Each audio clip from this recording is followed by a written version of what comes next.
right. So we're gonna go back to here, and I think we left off talking about the Vedic. And so I'm going to lasso this and put it on a blank page so we can finish. I put the final mechanism in the notes from Wednesday, but I'm gonna go through it here because we started it, but we didn't finish it. Then we're gonna do the imine, and I want to introduce you to NMR.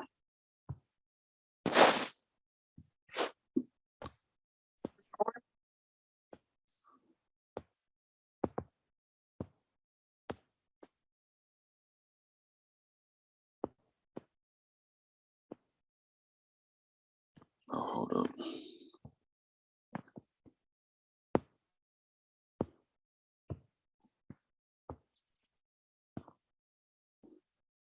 Let me grab it again.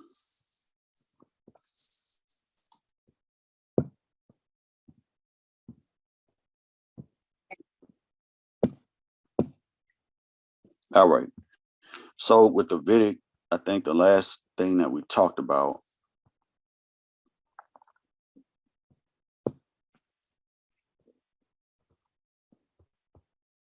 was the Illit formation.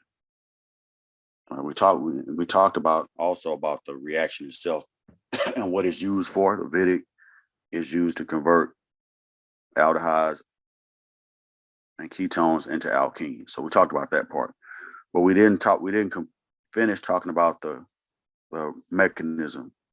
So on the first part of that mechanism,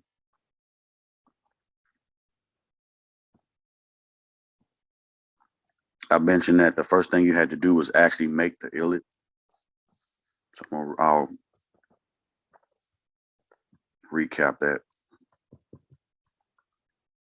Right, so that's just taking your alkyl halide, your triphenylphosphine, and your base, and making the Illit. This is the Illit right here. You'll see, like on the carbon that's adjacent to the phosphorus, it has a negative charge on it. And if you look up here, you can see that that's a CH3, but then the Illit is a CH2. So one of the hydrogens is going to get pulled off. Right, so let's look at that. So I'm just going to write this out. I know I wrote it out the other day in class, but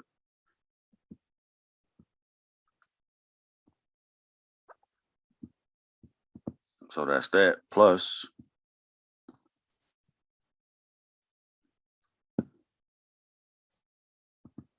right. So that phosphorus is actually going to attack. I know we talked about this already. I'm just reviewing it.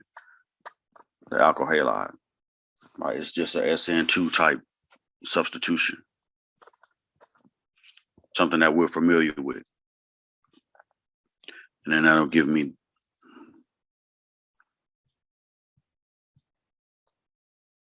in progress. Now phosphorus is positive. The bromine is negative. It's kind of hanging out. All right. So then from there, that's where the base comes in. This is why you need a base, because you need a base to remove one of the hydrogens. So that's the potassium terpbutoxide base that's right here. And I think I showed you the structure of that already. Right. So that's going to come in here.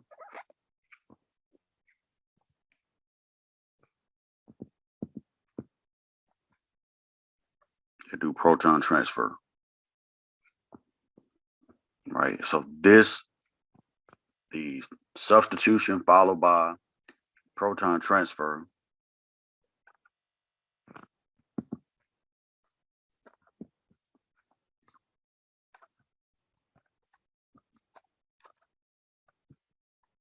right, that is how we get to here.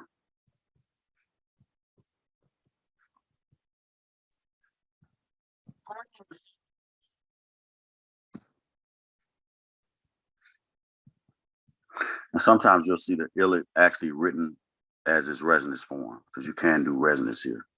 And you push that pair of electrons there, Sometimes you'll see it written like this. So it's the same thing. It doesn't matter. All right. Questions about the illet formation. So once you, again, this is a kind of a two-part reaction. So you're running this at low temperature on an ice bath.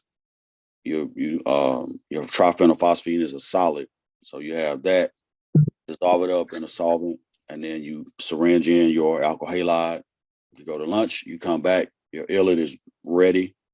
And then in the second part, that's when your illet and your aldehyde or your ketone react.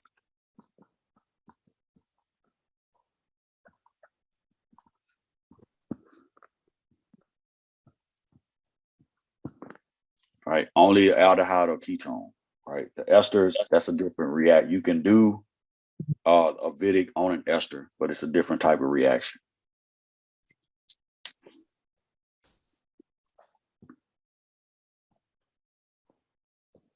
All right.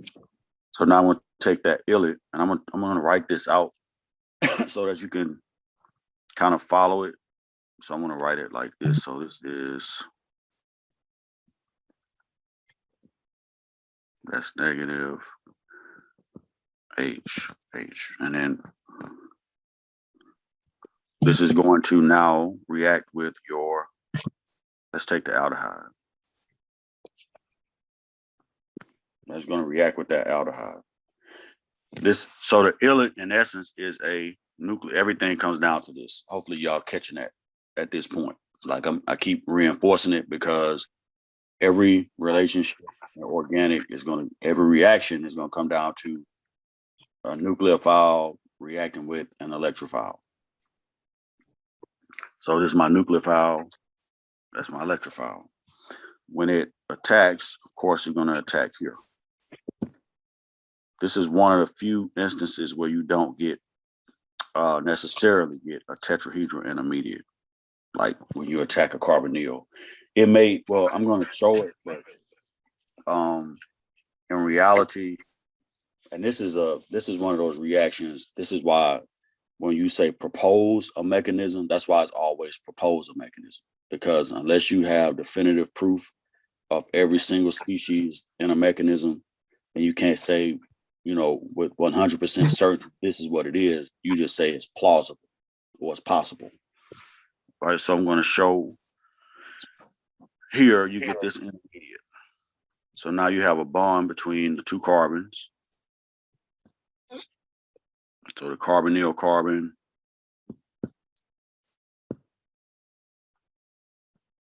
now this is oxygen and it's negative. You got a hydrogen here, you got your alkyl group here. Over here,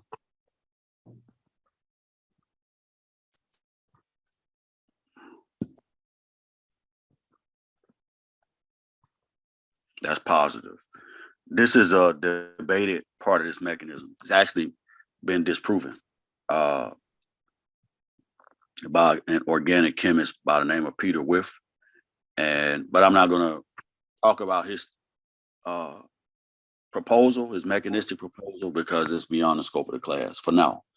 But the actual intermediate that I'm getting ready to show you, Whiff showed that it didn't actually exist.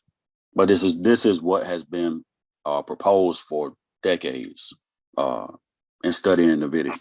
But anyway, so you got a positively charged phosphorus, you got a negatively charged oxygen. What do you think? Do you think they're gonna find each other?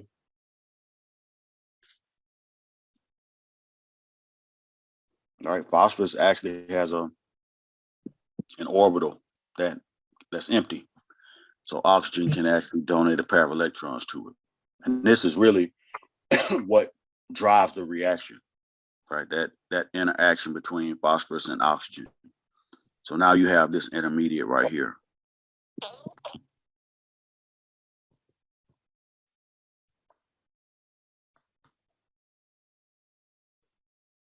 Well, hold up, let me not do that way.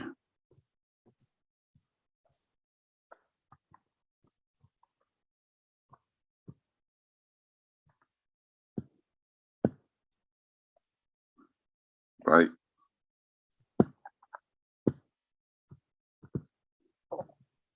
This particular intermediate is called oxophosphatane.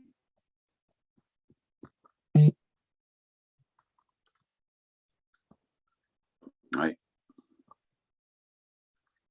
It's the beta-ene, which is what this is. That's debated. But the oxophosphatane is not. That's a known intermediate, but it's the beta-ene part that's debated, whether or not you actually see that or whether or not some other intermediate is formed. And that has already been proven that the beta-ene doesn't exist, or if it does, it's so rapid that you can't see it in real time. But this intermediate right here that's going to eventually decompose to give us our alkene. Right? If I want to put a double bond between the two carbons, what can I do? Where can I get I need a pair of electrons, don't I? To put a pi bond between those two carbons. Where can I get them from?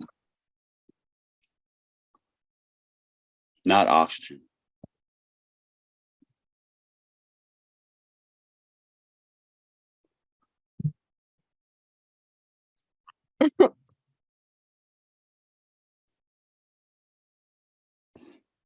Right? It actually comes from one of the bonds here. Right? So I'm going to take the electrons in the carbon and phosphorus bond and put them here, and break the CO bond and put those electrons here. That's how this decomposes. Right? There are a lot of other nuances to this reaction that we're not going to talk about, like whether you get cis alkenes or trans alkenes. All that's dependent upon this intermediate and how the aldehyde and the illite approach one another. But that's beyond the scope of our discussion. So now from here, I get this, right? I'm going to get CH2.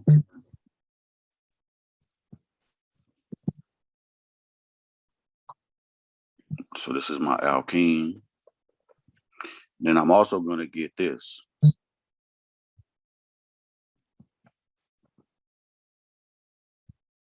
Right? This is what drives the reaction, because that phosphorus oxygen bond is such a strong bond, and you release so much energy when you make that bond, that's the driving force for the reaction, the phosphine oxide.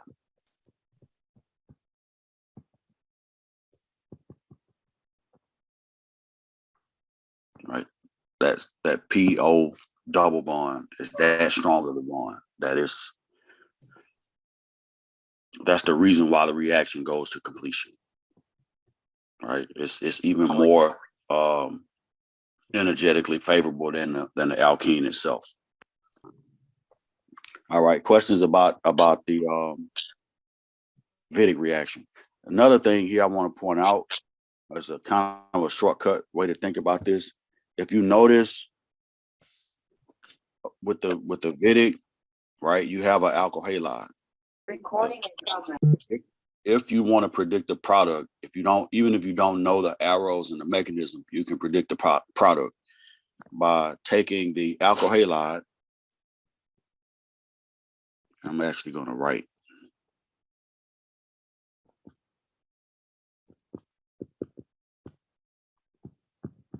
And I hate the word shortcut. Right? But there's a shortcut to predicting the products. If you look at the alkyl halide,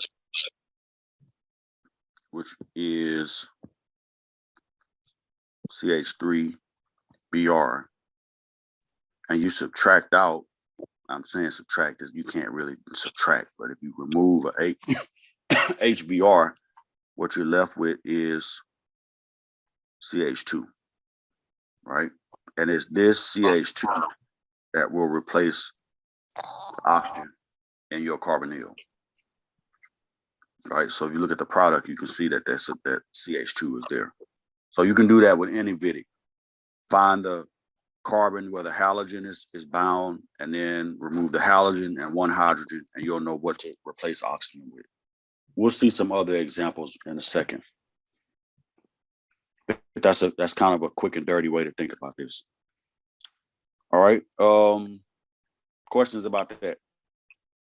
And I will post all the notes and the recording after class. So anything you haven't written down or you're scrambling to write down, I'll post it. Everything will be posted when class ends. All right. Let's look at one other reaction up here.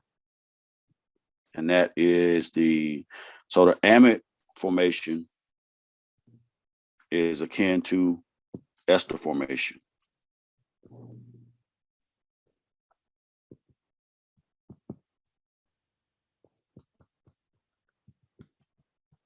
The only difference is instead of starting with an alcohol plus a carboxylic acid, you start out with a primary amine.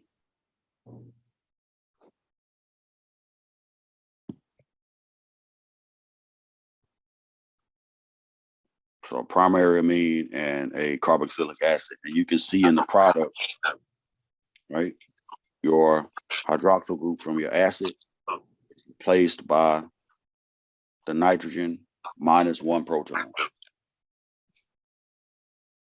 All right, so and with the amide synthesis, because that's what this is, that's functional group and amide. With the amide synthesis, again, primary amines plus carboxylic acid. So if you are comfortable with the transesterification, which we talked about on Wednesday, you may not be all the way comfortable with it, but if you, how do I put that? If you're able to predict that product, and at the same time, if you have an amide formation, it's a very similar mechanism to get to that. And the product is just, rather than using oxygen, you're using nitrogen. That's the difference in an amide and an ester. It's the nitrogen that's bound to the carbonyl instead of oxygen. All right, so I don't want to spend a lot of time on that because I want to get to the imine formation because we're actually going to go through that mechanism. And then let me show you this last reaction, which is here. I just want you to be able to predict the products, right? So this reaction is Gabriel synthesis, and it's a way to make amines. So synthesis of amines, right? You can have different types of amines. You can have a primary amine where you have a nitrogen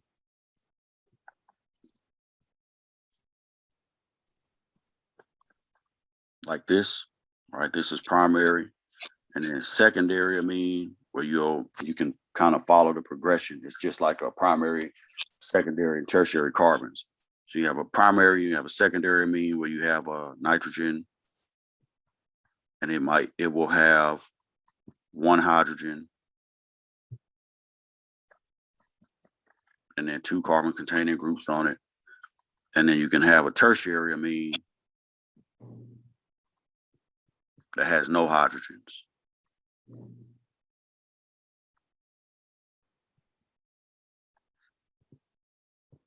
Right? So the Gabriel synthesis is a way to make primary and secondary amines. So I'm gonna put that over here in parentheses. Right, and it's one of those reactions again. If you see this, this is the giveaway to what kind of reaction is about to happen.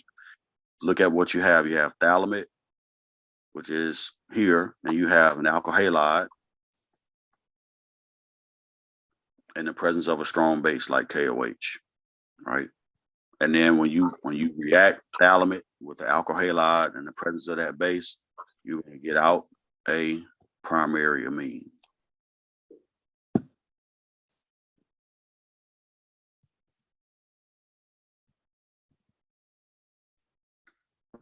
Right.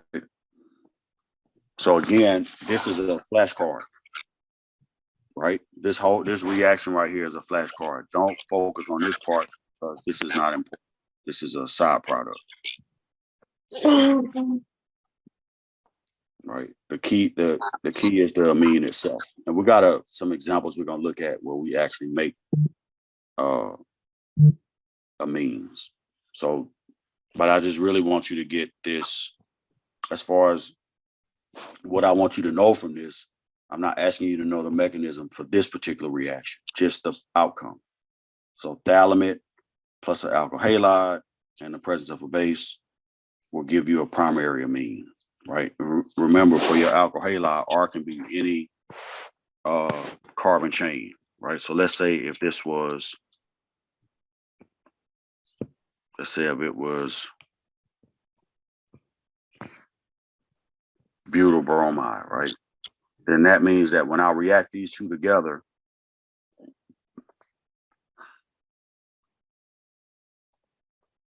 wow, there's a lag there.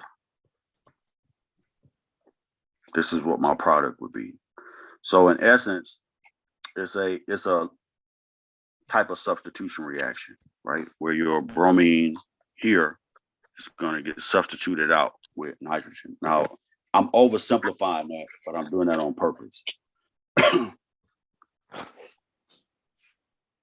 right, so your alkyl halide can be any type of alkyl halide, but you're going to get, as your product, you'll get a primary amine. All right. Any questions about that, about the Gabriel synthesis?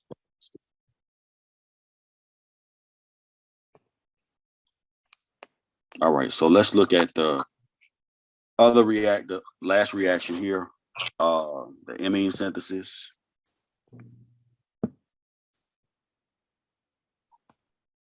And I'm gonna put this on another sheet so we can talk about it. And then I'm actually gonna go to we have a spectrum, NMR spectrum down here, and a reaction wheel that I'm gonna do that one first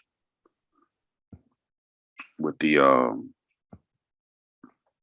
amine synthesis and the Vidic, since those are the two reactions we've seen most recently. So we'll do that first.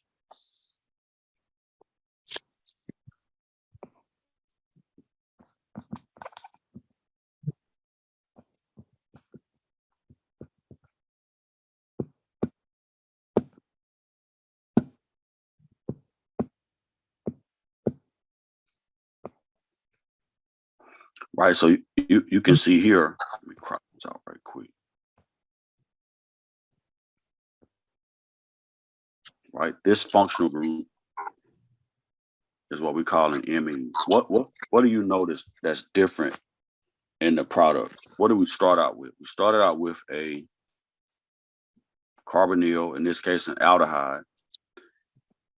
All right, so we need in order for this reaction to happen, we need an aldehyde or a ketone and a primary amine. Right, and when we react those two things together, we get what's called an amine, or sometimes you'll see this referred to as a Schiff's base. Right, but what can you say happened? What's different in the product?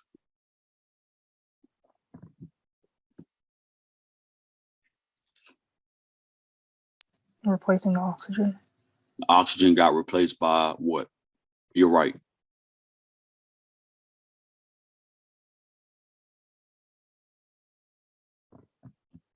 Yeah, you're right. It got replaced by the nitrogen from the primary amine. So let's look at that right quick, and then we're going to jump down and start applying these reactions real quick.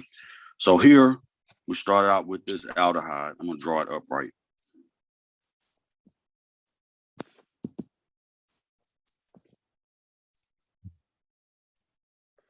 Right, plus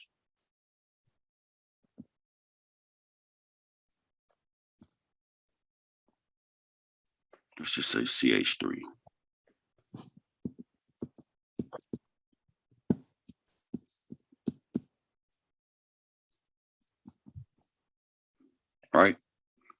So what do you think is going to happen here? My carbonyl, unless there's a proton present, like an acidic proton somewhere, that carbonyl is always going to be an electrophile. So nitrogen has a pair of electrons it can give away. So this is going to be my nucleophile. So where do you think that nitrogen is going to attack?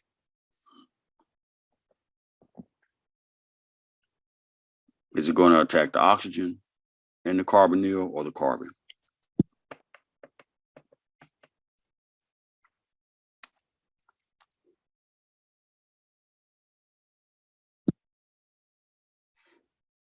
Shouldn't the nitrogen attack the carbon? It should. It should, because there's a big dipole between the carbon and oxygen. So the carbon is partially positive. That's where nitrogen is going to attack. So I'm going to show that this way, right? And I'm breaking the pi bond at the same time. What type of intermediate am I going to get when I attack this carbonyl? We've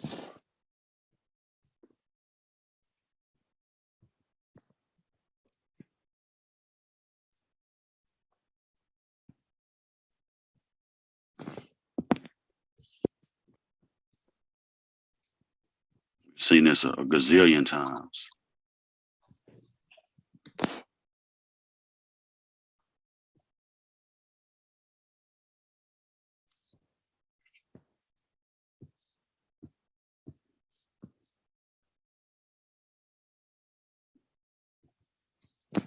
What type of intermediate is that? Anybody? Anytime you attack a carbonyl with a nucleophile, it's common Tetrahedral. it's tetrahedral intermediate. It's common to every carbonyl attack by nucleophile, right? All right, let me ask this question so we can see where we are. I want to make water, all right, from here, not from an external source. I need to make water from here. I have the oxygen. What do I need? What else do I need? If I have oxygen, The and I want to hydrogens. need the hydrogens. Do I have some hydrogens in here that I can use? Yes. I do. Right here and here. I got those are the two hydrogens that I'm going to take to eventually make water. Right. So let's show the first proton transfer. So I'm going to, not that. I'm going to take this hydrogen right here, and I'm going to give those electrons back to nitrogen. All right. So I'm going to have a second intermediate that looks like this. And I can actually isolate this. This is not pie in the sky. Right? If you were doing this reaction, you could actually isolate this intermediate. Right? So that's that. Now I need another proton, don't I, to make water? Because I need OH to leave, but it's a bad leaving group. So where am I going to get the other hydrogen from?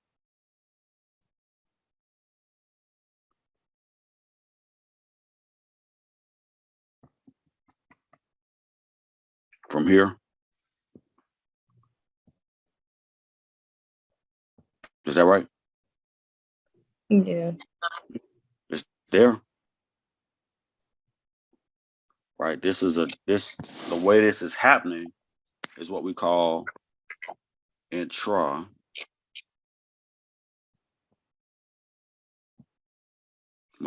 meaning that there are no external protons coming, right? All of your proton transfers are happening within the same molecule. So it's intramolecular, right? So now I'm going to get another intermediate that looks like this.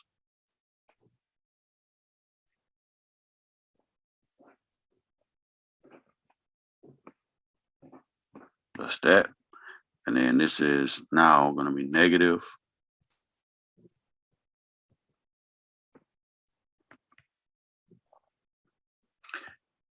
All right, now I just need to put that pi bond because I'm getting rid of oxygen. I just need to put the pi bond in between carbon and nitrogen. Is that right? How would you do it?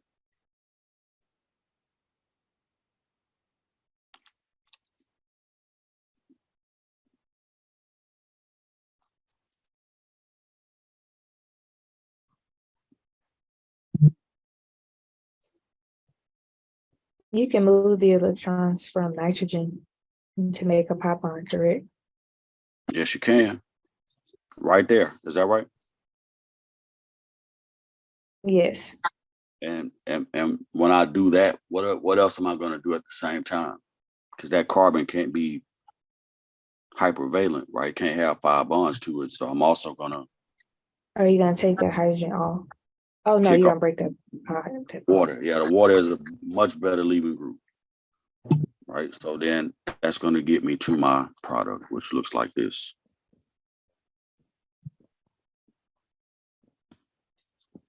I started out with the aldehyde,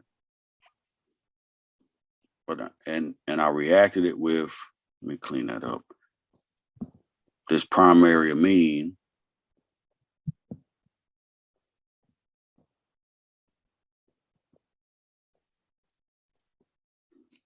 right? And from that, after 2 proton transfers, after that first nucleophilic attack, I end up here, right? Plus what? Plus water, right? And I've done this reaction before in lab, and normally you do it in the presence of a desiccant like mag sulfate, sodium sulfate, to pull the water, like to absorb the water, because again, operating on Le Chatelier's principle, if you absorb the water into some desiccant like mag sulfate, right, that's going to cause the forward reaction. It's going to cause a rate increase so you can make more water, because as the water gets consumed on the product side by that desiccant, it's going to force that reaction to go even faster to keep up with that, right? So this is it's doing it in the presence of a desiccant. It's very high yield. I think when I did it, I forgot what amine I was making, but I think I had about 95 or 96% yield just by adding in some mag sulfate to make the reaction go faster by soaking up the water that's made in the product.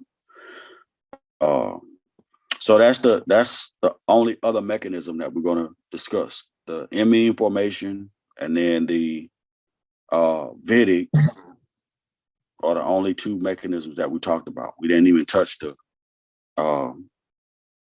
esterification mechanism. Normally I do, but and the hemiacetal, I think we did that mechanism too. All right, any questions about anything that we've done so far? Again, don't panic. This is all going to be uploaded to Blackboard, so you'll have a chance to, if you have gaps in your notes, you can fill them in.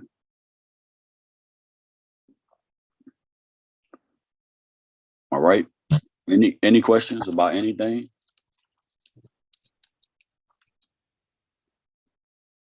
All right. So let's go to the first example. Let me see. Which one do we want to do first? Yeah, let's do that. Okay, so let's look at this example. And then from this example, I'm gonna introduce NMR. Right. So this is a reaction wheel. I like to use these. And if you have this document in electronic form, there's some links up here to YouTube videos, NMR introduction, complex splitting, and then the infrared introduction. But in the wheel, it looks complicated, but it's really not that complicated. What I'm looking at here is one of these 2 functional groups reacting. So it's either going to be this one or this one, because remember, the aromatic is too stable to react. Like, you need a catalyst to make that react, and you don't have that here. You don't have the conditions here to do alkylation or acylation or halogenation. So we're not worried about that, right? So let's start here. What reagent is this? And tell me what it does. Anybody?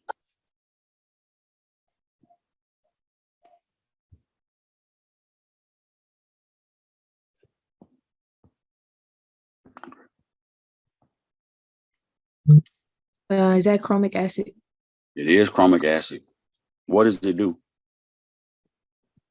Who was that, by the way? I can't see anybody. So, Jana. okay. What does it do? I know from the paper before Mhm. it makes an aldehyde. From what? You're right. Use the paper. Please, by all means, use the paper. That's why I put that front sheet on there. That's a kind of a worksheet to help you memorize those reactions. From an alcohol, I think, yes. Yes. So from in this case, we have a primary alcohol, don't we? Yes. So you have a primary alcohol and the presence of chromic acid. You can also use the Swern oxidation, which is listed on the sheet as well. But that primary alcohol plus that chromic acid is going to convert the alcohol into an aldehyde.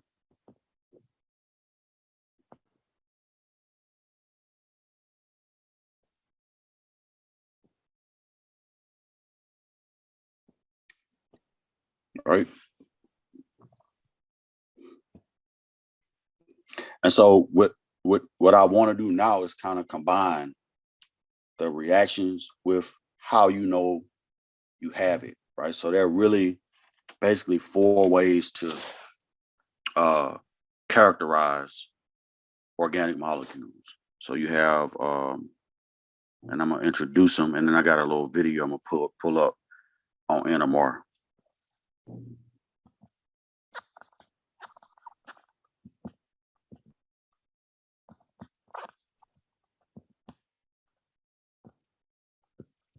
Right? Not anytime you do organic, anytime you do a reaction, nobody's gonna take your word for it that you have it. You have to prove it. And so the way you prove it is through different spectroscopic techniques. So you have NMR, which is your main one. We talked about this in lab, right? So this is nuclear magnetic resonance. And this tells me the carbon hydrogen framework. Right? Then you have infrared, which tells me what functional groups are present. And then you have UV, which tells me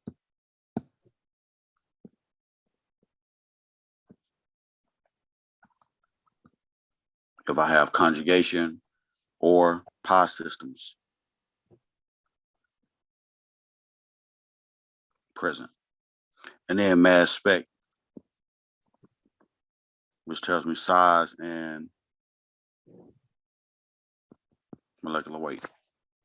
So between those four methods, you can prove that whatever you say you made, you can prove it. And one of the other things about synthesis that people kind of overlook is that no synthesis is random, right? There are tons of reactions that exist to do certain types of transformations. So when you're planning out a reaction, you know what you want to make. So once you make it, then you have to prove that you have it. And so that's what these characterization methods are for.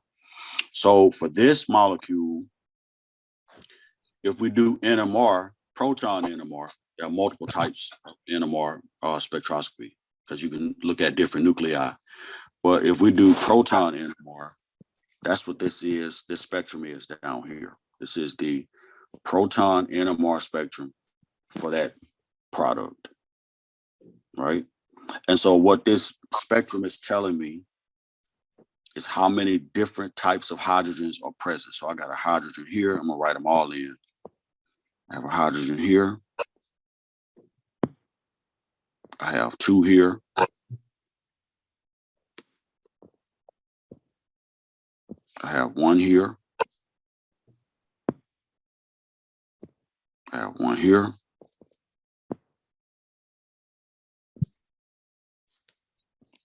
One here, and then plus the aldehyde hydrogen. So each one of these hydrogens is going to give a different signal. It's going to have a different signal in there. And if you watch that introduction video I sent the other day, then this is not cold to you. Each one of those hydrogens is going to produce a signal in the NMR spectrum, right? The The aromatics, oh, forgot about those. The aromatics are here. We'll just make them all the same color.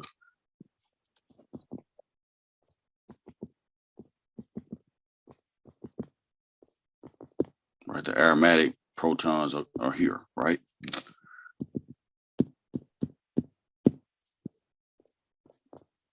Those also are going to give off a signal. So this, let me just show you what region, and then I'm gonna pull that video up. So this right here, this is your aromatic region between 7 and 8. That's where your aromatics show up.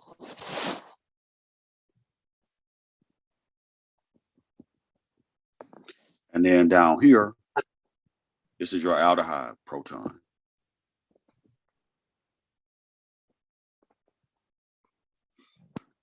Right here,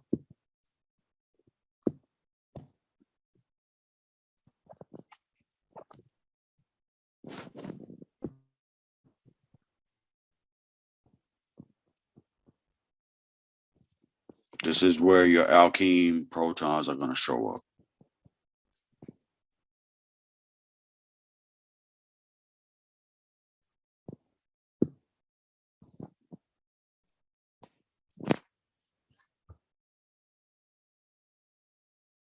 Right, so your alkene protons show up there. And then you have your other protons are going to be down here in this range. Right, if you have this handout, and we're going to go through and pick out what's what as well.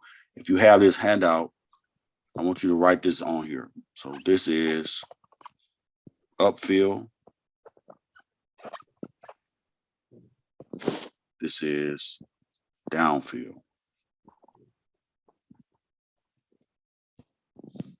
And these protons are electron poor.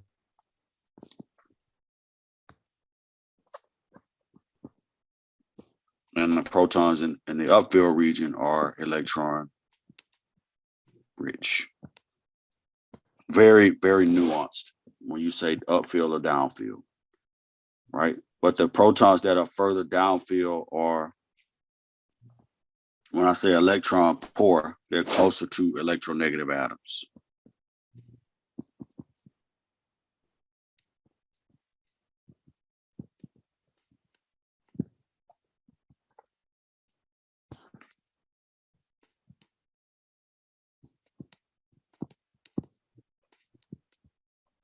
That's close to electronegative atoms or functional groups. That's what causes them to move further downfield, right? And if you notice in the spectrum, this is not completely new because we've seen NMR before. Right? The spectrum is from 0 to 10. That's your NMR. Your typical range for NMR signals is from 0 to 10, and it's measured in parts per million. Nuclear magnetic resonance is a technique that uses magnetic fields and electromagnetic frequencies to study molecular structures. For high magnetic fields, superconducting magnets are used. Lower fields can be generated by permanent or electromagnets. Samples are inserted in the center of the magnet and are positioned in the NMR probe. So the sample is located at the position of the strongest field and highest homogeneity of the magnet. The NMR probe consists of coils that are used to excite the sample and record signal responses at radio frequency. The basis of NMR is that nuclei behave like microscopic magnets in a magnetic field. So The NMR So the NMR is studying the nucleus of the atom. So you can study carbon, hydrogen, phosphorus, fluorine, oxygen. There are multiple types of nuclei that you can study. It just depends on what type of probe you have. For us at Tuskegee, we have a quad nuclear probe. So we can study phosphorus, carbon, hydrogen, and I think fluorine. Magnets in a magnetic field. They spin around the main magnetic field just like a spinning top. This motion is called precession. The frequency of the precession is proportional to magnetic field strength. Additional local field differences are introduced by changing electron densities in a molecule. A higher electron density results in more shielding and thus a lower local field and lower spinning frequency. In NMR, the frequency of the excited nuclear spins can be measured from the electric current they induce in the coil. Fourier transformation of the time domain signals results in the frequency spectrum, with a signal So for each notice here, you have three different types of hydrogens. You have the OH hydrogen, you have that CH2, and then the CH3. So all three of those types are what we call non-equivalent.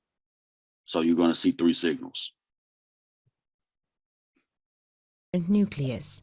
The different frequencies we call chemical shifts, as they depend on the chemical structure of the nuclei. In practice, spectra are measured for all hydrogen nuclei at once, which results in the ethanol spectrum with three different peaks at different chemical The chemical shifts. shift is the location on upfield or downfield. Since nuclear spins behave like magnets, they also influence their neighbors. One way this happens is through shared electrons in the chemical bonds in the molecule. We call this J-coupling. Each spin can have two states, along the magnetic field or against the magnetic field. As an example, we look at the two methylene hydrogen spins, which are chemically identical. They can have four combinations: one spin down, one up, both spins down, one up, one down, two spins up. Each combination has a different energy level and influence on the neighboring spins, except that up-down and down-up combinations have the same energy level and influence. The influence is visible as a splitting of the signal of the methyl group into three.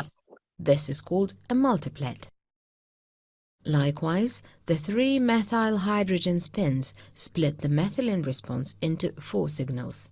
In conclusion, NMR can identify molecular structures from chemical shifts and multiplets. So this is a very simplified example, right? But that splitting happens when you have neighboring protons. We're going to talk about that as we move through more examples. And you can have just regular splitting, or you can have complex splitting, but we're going to talk about both as we move through the example. So from today on, we're just going to be looking at those reactions, going through, hammering away at those, and then looking at the NMR spectra for each product and interpreting it and looking at, what signals represent what protons and so on and so forth.